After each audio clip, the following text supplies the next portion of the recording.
Peloton is one of those, people talked about it as one of those pandemic stocks, right? It had a heck of a run. Everybody was home. Everybody was on their bike, competing with each other. But what's happening right now? Yes. So, like you said, this was put in the basket of pandemic stocks, right? And really, the reality is, yes, they grew their revenue about 100% year over year during the pandemic season, the first 4 quarters of the pandemic. But that's what Peloton was doing before the pandemic as well, doubling their sales every year. This is a young company. I think let's zoom out for a second. And why might you want to hold on to Peloton right now? The stock is down. People are worried about slowing growth. They're worried about coming out of the pandemic with the vaccine coming out. People are going outside, not using their bikes as much. Maybe the whole brand appeal is losing its luster.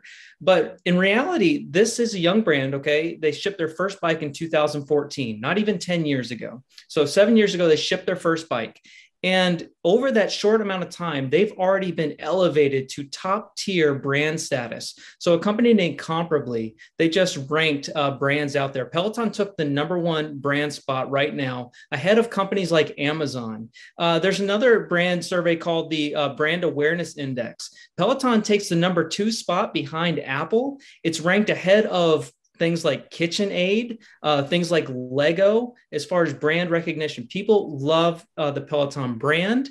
And another thing that really bears this out is their net promoter score. So a good net promoter score is anything above 0, really, and anything above 50 is excellent. Peloton comes in at 76. This is a very, very high net promoter score. People absolutely love their brand. And what happens because of this? Tons of people are buying the hardware, the bikes, but all of those things come with a subscription added on. People are paying $39 a month. And at the time that Peloton went public, 2019, over the 5 years that they had been selling bikes, 92% of all of those bikes still had an active subscription 5 years later. You go to present day, we're still at a 92% retention over the past 12 months. And this is a lot higher margin too. It's currently about 70% gross margin for the subscription product. So I think that's really the thesis here for Peloton. Can they attract new users over time? Yes. Can those hardware sales convert into subscription revenue? Yes. Is it sticky? Yes.